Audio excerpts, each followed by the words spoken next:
Hi friends, coin DCX के technical analysis की ये सीरीज़ में आपका स्वागत है। अभी हम लोग इम्पॉर्टेंट की कॉन्सेप्ट के ऊपर बात करने वाले हैं, सपोर्ट एंड रेजिस्टेंस।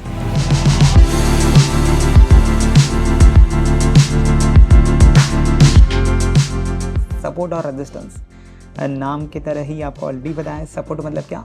जहाँ से प्राइसेस बाउंस होगी। रेजिस्टेंस मतलब क्या? जहाँ पे प्राइस रेजिस्ट होगी, शायद ऊपर नहीं जाएगी। हम लोग अगर इसको एक एनालॉजी के थ्रू अगर डिस्कस करना चाहें तो सपोर्ट मतलब आप सपोर्ट को फ्लोर ले लीजिए। अगर आप एक बॉल फ्लोर पे फेंकते हो तो शायद वो बॉल वही फ्लोर से बाउंस लेगा, ये है आप सपोर्ट लेवल।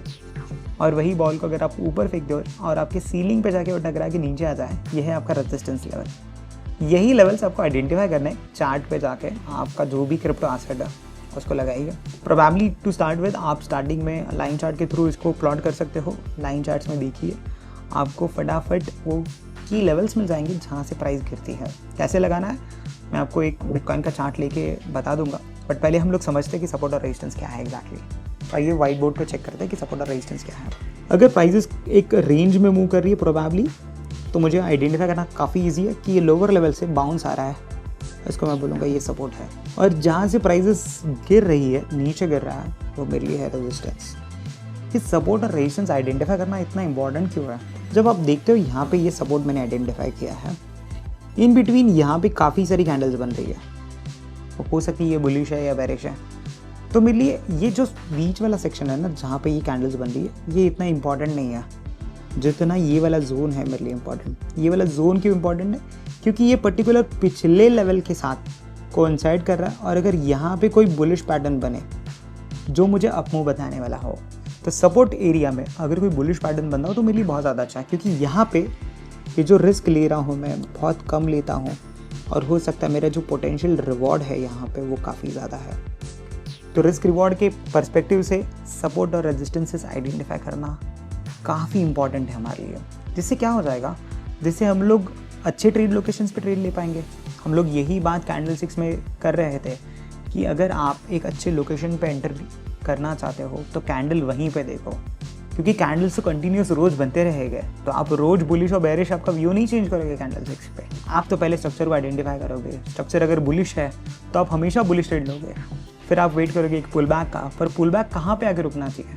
हो सकता है मैं जैसे अगर हम लोग अप ट्रेंड की बात कर रहे थे, तो जब अप ट्रेंड होता है तो आप अगर देखोगे तो ये जो पिछला लेवल है इसी के आसपास, अगर मान के चलो यहीं से प्राइस ने टर्न मारा था, तो ये जो पिछला लेवल था यहाँ से ब्रेकआउट मिला, अभी हो सकता है वही सपोर्ट हो।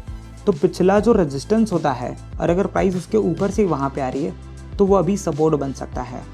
तो सपोर्ट और रेजिस्टेंस की थियोरी में सपोर्ट रेजिस्टेंस में टर्न हो सकता है और रेजिस्टेंस सपोर्ट में। अगर आपके प्राइस के अगर ऊपर कुछ है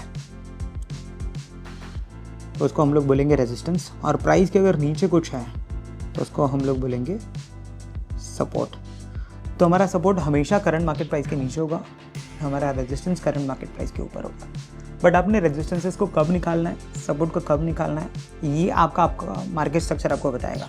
अगर आपका मार्केट स्ट्रक्चर बुलिश है तो आप हमेशा सपोर्ट लेवल्स पे बाइंग अपॉर्चुनिटीज ढूंढोगे। अगर आपका मार्केट स्ट्रक्चर बेयरिश है तो आप रेजिस्टेंसेस निकालोगे और वह रेजिस्टेंसेस पे आप सेल वाला सेटअप ढूंढोगे। सपोर्ट और रेजिस्टेंस जैसे हम लोगों ने बात की, हमारे लिए ट्रेड लोकेशन आइडेंटिफाई करने में बहुत हेल्प करने वाला है। मार्केट में सपोर्ट और रेजिस्टेंस आइडेंटिफाई करने के लिए हॉरिजॉन्टल सपोर्ट और रेजिस्टेंस लाइन्स हम लोग ड्रॉ कर सकते हैं। उसी के साथ साथ एक ट्रेंडिंग लाइन्स भी ड्रॉ कर सकते हैं, जिसको हम लोग बोलते हैं स्लैंडिंग लाइन्स है। पर ये स्लैंडिंग लाइन्स पे हम लोग अगला वाला वीडियो और डिटेल में बनाने वाला है, जिसमें हम लोग ट्रेंड लाइंस को इफेक्टिवली आप लोगों ने कैसे आइडेंटिफाई करना चाहिए, कैसे ड्रॉ करना चाहिए, वो भी समझेंगे। अभी हम लोग हॉरिजॉन्टल लाइंस के ऊपर बात कर रहे हैं। इनफैक्ट हम लोग एक मूविंग एवरेज के ऊपर भी वीडियो बनाने वाले डिटेल में, जहाँ पे मूविंग एवरेजेस इनको डायनामिक सपोर्ट और रेजिस्टेंस भी कहा जाता है। तो ये भी सपोर्ट एंड रेजिस्टेंस की तरह काम करते हैं। तो इसीलिए सपोर्ट एंड रेजिस्टेंस ये बहुत इंपॉर्टेंट कॉन्सेप्ट है। इसमें बहुत सारी चीज़ें कवरअप हो जाती है।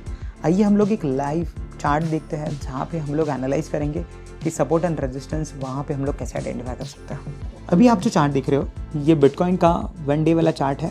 1 डे टाइम फ्रेम पे अगर मैं देखूँ तो यहाँ पे प्राइसेस देखो प्रोबेबली एक रेंज में ट्रेड कर रही थी, फिर यहाँ से प्राइस कुछ ब्रेक हो गई।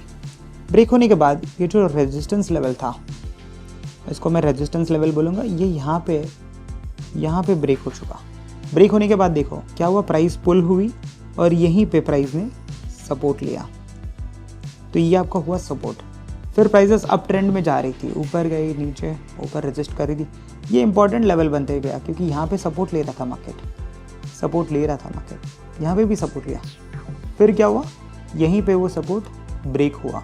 तो जब सपोर्ट ब्रेक हो जाता है और आप देखोगे कि यहाँ पे तो प्रोबेबली एक रेंज बन गया कि पिछला रेजिस्टेंस और ये वाला लेवल ऑलमोस्ट सिमिलर है, शायद यहाँ पे कैंडल बना होगा वैसे कुछ। पर जब सपोर्ट ब्रेक हो गया, यहाँ पे ये सपोर्ट ब्रेक हो गया, आप देख रहे हो, तो यहीं पे उसने इसका रेजिस्टेंस की तरह काम किया क्योंकि प्राइस नीचे से पुल हुई, वही लेवल रीटेस्ट हुए और फिर अभी प्राइस ऊपर नीचे जा रही है वापस। अभी तो वापस सपोर्ट ब्रेक हुआ है, तो प्रोबेबली जो करंट स्ट्रक्चर यहाँ पे चल रहा है ये बेरिश चल रहा है और ये वाला जोन था ये बुलिश था। तो बुलिश जोन में आप सपोर्ट्स को आइडेंटिफाई करके आपकी ट्रेड लोकेशन ढूंढते हो और वहाँ पे आप इफेक्टिवली आपके लॉन्ग ट्रेड अपॉर्चुनिटीज़ के बारे में सोचोगे। जब ट्रेंड बेरिश चल रहा है तो आप एक रेजिस्टेंस को ड्रॉ करोगे कि कहाँ पे रेजिस्टेंस है। प्रोबेबली वो रेजिस्टेंस आप हॉरिजॉन्टल लाइन से निकाल रहे हो या आप ट्रेंड लाइन से निकालोगे या आप मूविंग एवरेजेस को यूज़ करके भी निकाल सकते हो। तो ये आपको बस एक बहुत अच्छा पर्सपेक्टिव देगा मार्केट के बारे में। आपको आपके लेवल्स बिफोर हैंड पता होंगे क्योंकि सपोर्ट एंड रेजिस्टेंस के ऊपर जैसे हम लोगों ने डिस्कस किया, ये लेवल्स आपको एक बहुत अच्छा ट्रेड लोकेशन देंगे जहाँ पे आपका रिस्क थोड़ा कम हो जाएगा क्योंकि इन बिटवीन आप रैंडमली कहीं पे भी नहीं ट्रेड कर रहे हो, आप आपके लेवल्स का वेट कर रहे हो और वहाँ पे आप ट्रेड कर रहे हो। तो वो ज़्यादा ज़रूरी होता है ट्रेडिंग में, और टेक्निकल एनालिसिस में आपके लेवल्स का वेट करना बहुत ज़्यादा ज़रूरी है। तो आइए हम लोग नेक्स्ट वीडियो में जाते हैं जहाँ पे हम लोग ट्रेंड लाइंस के बारे में जानेंगे और हम लोग इफेक्टिवली ट्रेंड लाइंस कौन सी ड्रॉ करें, कौन सी ट्रेंड लाइंस हमारे लिए इंपॉर्टेंट है, ये हम लोग समझते हैं। Thank you.